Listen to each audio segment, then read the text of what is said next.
Hi, today I wanted to tell you about DNA and a little bit about biology and how we've built. Hoping after this you'll understand why evolution is an absolute impossibility. There are many reasons why evolution is impossible. This is one of the just one of them. Okay, you only need one impossible reason for it to not be true. Okay.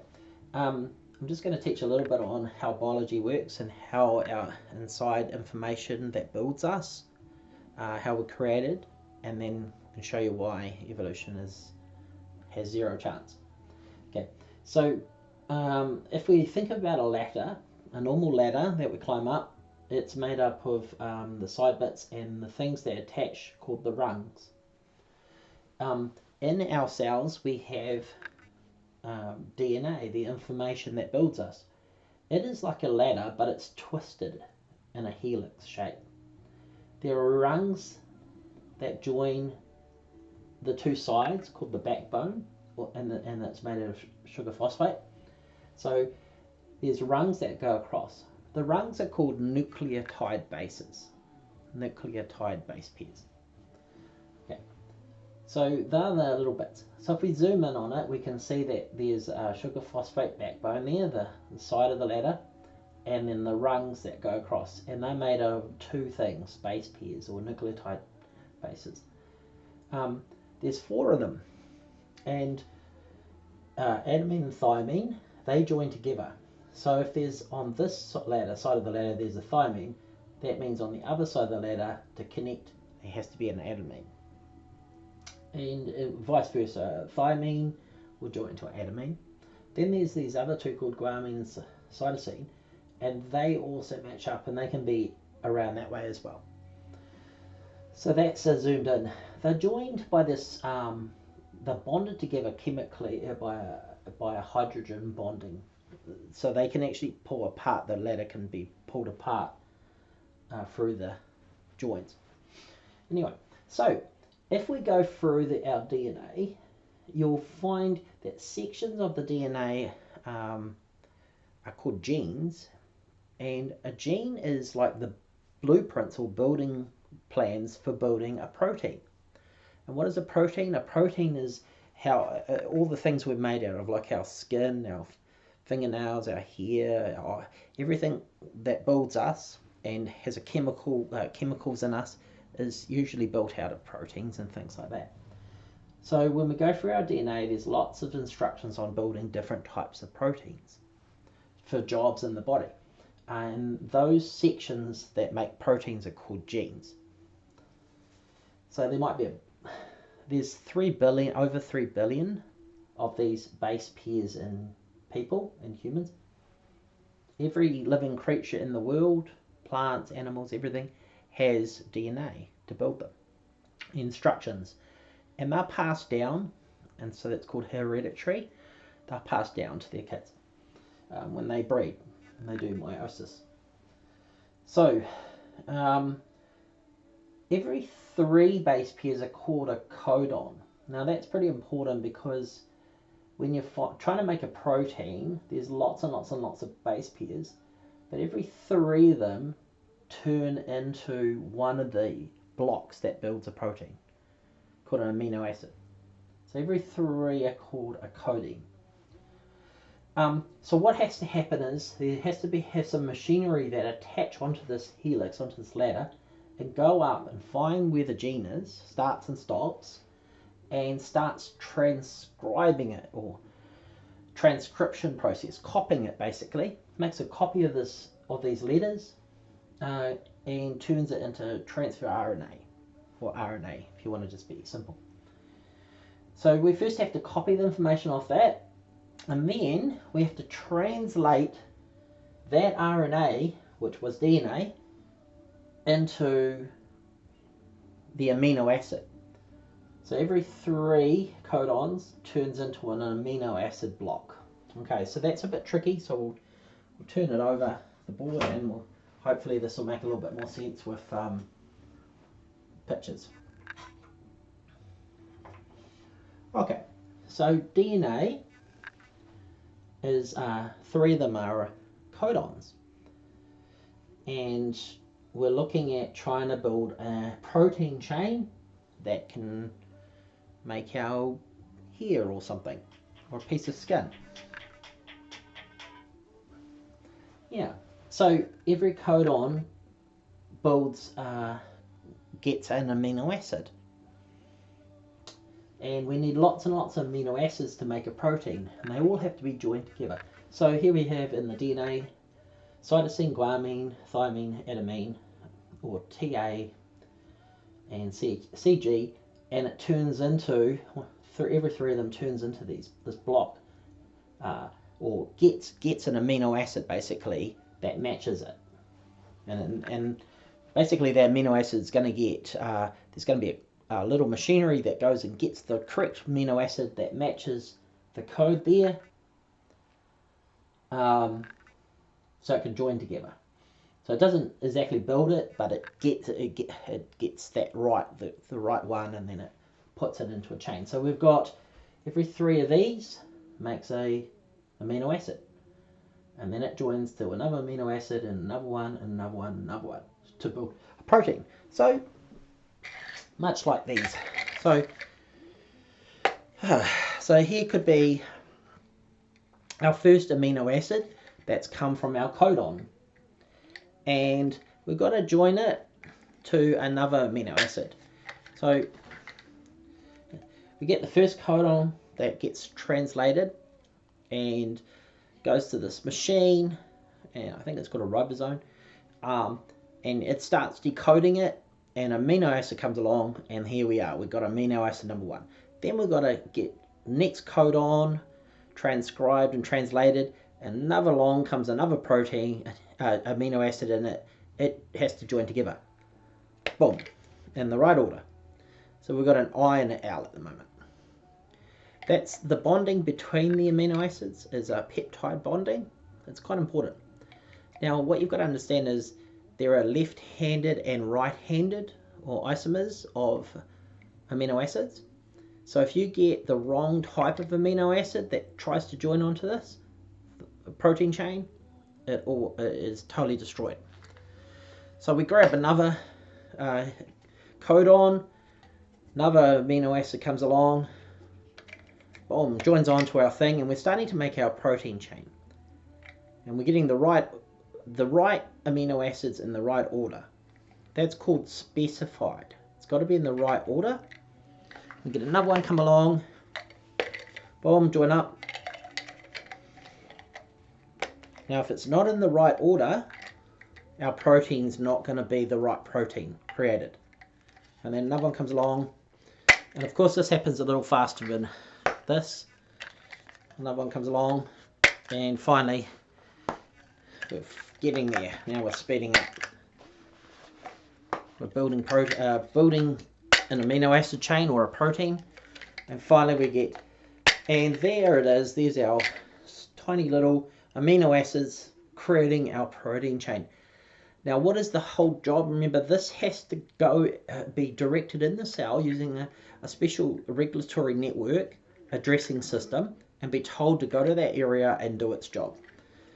So if they're not in the right order, specified in the right order, it's not going to do its job, because what it needs to do now is it has to, so here we are with slightly different ones, amino acid joining in the right order, because it has to fold up into the correct three-dimensional shape. So just think, it's two-dimensional code in DNA being copied, transcription, then translated into RNA, and then translated into amino acids to create a three-dimensional object. Two-dimensional code turned into a three-dimensional object to do a job. If that doesn't blow your mind, I don't know what won't. Think about how amazing that is already, and I'm just going to let you have a look at that for a second.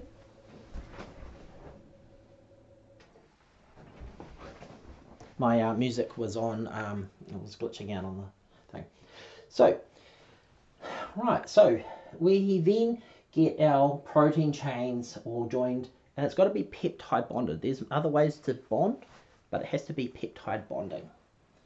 Right, so the problem for evolution becomes incredibly evident. It has to be in the it is specified, very specified. Now, a scientist worked out that it was actually 10 to the power of 74, I believe, 74. I'll just check that number. Yep, 10 to the power, 10 to the power of 77. It's even worse. 10 to the power of 77 is the specificity of 150 of these connected together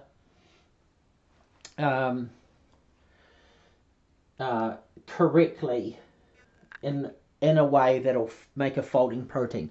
Because if you can't make a folding protein, it folds up into the correct shape to do its job, because it has to go and attach to certain places and do its job.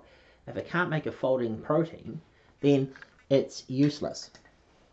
So the specifiedness of it, can these be different ones? So say we'll call that one an A, and that one an A, that one a B. Actually, we'll call that one a C. Does it have to be A, C, B, or can it be A, B and still work? Well, no one knew in the 60s, no one knew how specified does it have to be. Does it have to be really specified, or can you get away with lots of stuff? Well, it appears that it's incredibly specified. That's what a scientist, they finally discovered. He finally did the experiment to find out how specified. Because biologists said, well, we don't think it's very specified, and that's why we believe evolution works. But if it is specified, evolution can't work. So now that we know it can't work because it's too specified, the sequence is too specific. So it's called specified complexity, a very complex sequence in a very specified manner. So I'm going to explain a little bit what that means. We evolutionists have to somehow come up with a way how the code it gets on the DNA by using the laws of chemistry and nature and physics. So here I have some letters, a scripture verse that God actually spoke to me one time when my cat was going to die, and he told me a live dog is better than a dead lion. And so it means a lot to me, this verse. So we see that in the English language there are 26 letters in the English language, and to write a sentence that we have to have everything specified. It has to be in the right order. If it's not in the right order, it doesn't actually make words or a sentence or a paragraph or a book. So we have chance of getting this letter by itself is 1 in 26. Yay. 1 in 26 chance, which is pretty easy, isn't it? But then we need to have the next letter correct in the correct place. So now we have that, and then this one, and that one, and then we have that one, and the numbers start getting kind of large quickly with specificity. Now this is how passwords happen. Why your passwords that you create, the longer you create them, the more powerful they become. Because you've got to crack them, you've got to get the right order, like a combination lock. You've got to get it in the correct order to open the combination. So if you get any of these, like a combination lock, get them wrong, it won't open. And so as you get through, you start realizing, it's getting more and more unlikely that you could randomly get a sentence like this by accident. And that's why we know information, it always comes from a mind. That is the law of information science. So at the time when Darwin was thinking about these things, he didn't know about the laws of information, of how information can be created, and neither did, back in the 60s when they were trying to discuss the specified complexity problem, they did know about information and the laws of information. And they realized it was going to be a real problem, basically an impossibility for evolution to overcome. Because you've got to randomly get the right order in the code for it to do the right thing. You can't just play around with the letters. So if I start counting them, 1, 2, 3, 4, 5, 6, 7, 8, 9, 10, 20, 15, 16, 17, 18, 19, 20, 21, 22, 23, 24, 25, 26, 27, 28. So 26 to the power of 28. That is an incredibly large number to get by random chance. Now everyone thinks, and maybe it can happen. Well, just to really give you something. Now remember the DNA with the rungs has to get the letters in the right place, in the right order. Now there is no known way for the letters to be arranged in the right order, known by chemistry or physics. So there is no known laws in chemistry or physics that can organize the base pairs into the correct sequence. They know that in physics there is magnetism, so we can use magnets to attach things. So we could say, oh, magnets could attach it to the base pairs. Yeah, yes, sure. We know chemistry, chemical reactions can attach it to the base pairs. But there's no known laws in physics that can organize the letters into information. Nothing can organize it, known by physics or chemistry, into the correct sequence order. And that is the problem for evolution. So how bad a problem is it? Well, it's an absolute impossibility. So let's do some maths quickly so you can see what the actual issue mathematically is, because you use passwords all the time, so you need to see what is the problem with evolution, because it's exactly the same problem with your password. So first of all, just let's have a look at some numbers so you understand something. So atoms in the galaxy is 10 to the power of 65 atoms in the theoretical atoms in our galaxy known. Atoms in our whole entire universe, they think there is like something like 10 to the power of 80 atoms in the known universe. So if you believed evolution or something, and they tell you the universe is about 13.8 billion years old, how many seconds is that? So seconds in evolutionist time is 10 to the 16 or 10 to the 17 seconds. If you give them a bit of more time, it's 10 to the 16 seconds, but if we give them a little bit more, it's not a problem. So what about so a number of observable stars is 10 to the 24, and number of events that have happened since the start of the universe is, like, this is atomic events, is 1 to the 39th, 139. That means in every second of time you can break down quantum events that can happen, and that is divisions within a second, and that is 10 to the power of negative 45. So within a second there's 10 to the 45 quantum events. That's 10 with 45 zeros after it. that can happen within a second. Most. And if you calculate that times the length of the universe, we've got a total amount of possible events that can happen in the entire age of the universe. So events that can happen, okay? Total events. So you can't get any more events than basically the quantum level of events that can happen per second for the known age of the universe, which is age of universe. Well, I don't believe it's that old, but I'm just saying. So that number there is the important one. That means how many times can something happen, like breed or multiply or things like that. So there's some big numbers there for you to look at. So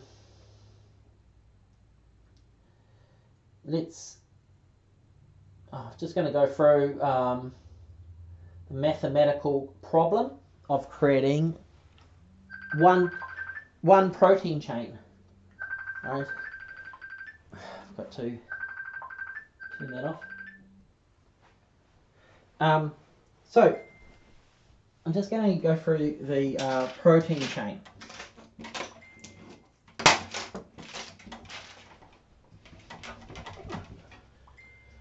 Ten to the 139th is what you really need to remember. So to get a protein chain of average protein chain is 150 in length. That is, there are 20 amino acids to choose from, just like the letters in our alphabet, and you've got to get them in a specified order for it to fold up to do its job by random mutation and random selection. Got to remember that. No, evolution says no intelligence was used. So first of all, so we've got that. So there is, first of all, you have a 50% chance of getting the correct peptide bonding. So if we put that in numbers, it is a half chance to 140. Just making sure I'm not making mistakes.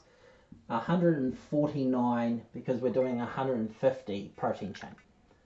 All right. So that's our first probability. You've got to get peptide bonding for every block to join together. The isomer problem. In nature makes as I was saying, proteins can come in left-handed or right-handed isomers. It's got to be the correct isomer. So it's a 50-50 again. So to get it correct, so it happens in nature, that's another, for every block has to be the right side isomer or mirror image of itself. They come in D form and L form, but only left-handed L forms are used. So there's a 50% chance. So that is, so let's put these into numbers. That is 10 to the power of 45. 10 to the power of 45.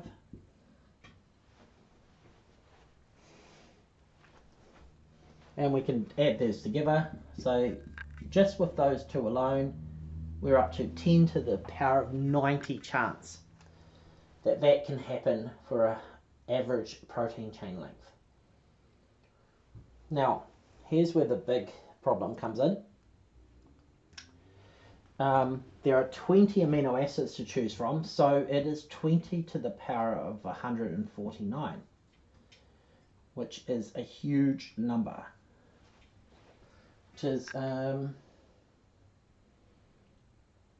now, one chance, remember, in 195.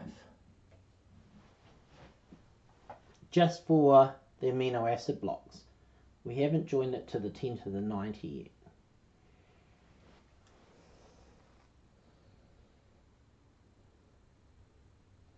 So if we add them all together, There's a 10 to the power of 10 to the 90 chance of getting the correct isomer and the correct peptide bonding in nature randomly, and we add them together.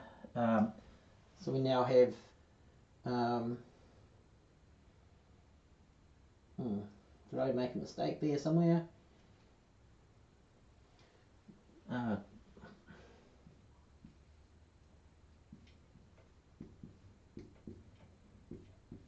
10 to the 285th power. Now remember, the maximum amount of events that can happen is 10 to the 139th. That's 10 with 139 zeros.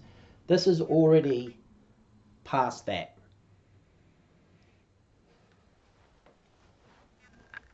And this is for one protein chain. Now, this number here is a large number, and it means it makes it absolutely zero impossible at this point, because even if the fastest growing bacteria that multiplies itself since the dawn of creation, since second one of creation until now, if it's been breeding and trying to mutate to try and make one protein chain, it can't do it given every quantum event. It can't even create one protein chain in that time. So I'm hoping you understand how possible it is that evolution we're made up of tens of thousands of protein chains. But mathematically we can't get the sequence. We can't do it. But someone said, so that the scientist who did the experiment said, well, maybe that number isn't as big. So he says it's actually 10 to the 74th power, which puts it at 10 to the 165. Still way above 10 to the 139th. Anyway, I hope that shows you how impossible. Now, remember, someone calculated that a human with all our proteins, to get our proteins, is 10 to the 40,000. Now, there's zero way you can understand that number, because we don't have enough atoms, seconds, or time, or known events in the whole universe to even generate that number. So that is the problem. So back in the 60s, the gathering at MIT scientists gathered together to discuss this problem. The computer scientists realized that biologists faced an impossible thing with evolution, coming up with a protein from amino acids from DNA. Not only can DNA not organize itself into meaningful information by any known laws of physics or chemistry, but mathematically that information has to be to create a folding protein chain is zero impossible. But the biologist said, we believe this combinatorial problem, this is a computer science combinatorial problem, can be overcome because of it's not so specified. But as I said before, a scientist did the work and the specificity was 10 to the 77. So it is specified, way more specified, so that number there is can be bigger even. So that's just for an average folding protein. Now think about it. We've got proteins over 3,000 amino acids in our body in a chain. Over 3,000. And if they are not, and you can't build them up, accidentally just build up and, evolution is just going to make that protein chain and then over time it's going to somehow add some more letters to it to make it better. No, it can't even make one protein chain given all the resources of the universe. It can't even make one proper folding protein chain, let alone one that's over 3,000 in length. We're made up of tens of thousands of protein chains, and all animals are made up of thousands of protein chains. So evolution based on information. It cannot generate, has no known mechanism for making the information in DNA in the correct order. It has no way of getting them in the specified complex arrangement that is needed to make a protein, just even one protein. So somehow they have to make thousands and thousands and thousands of them for us to be in our perfect order. Now this is only one area of problem.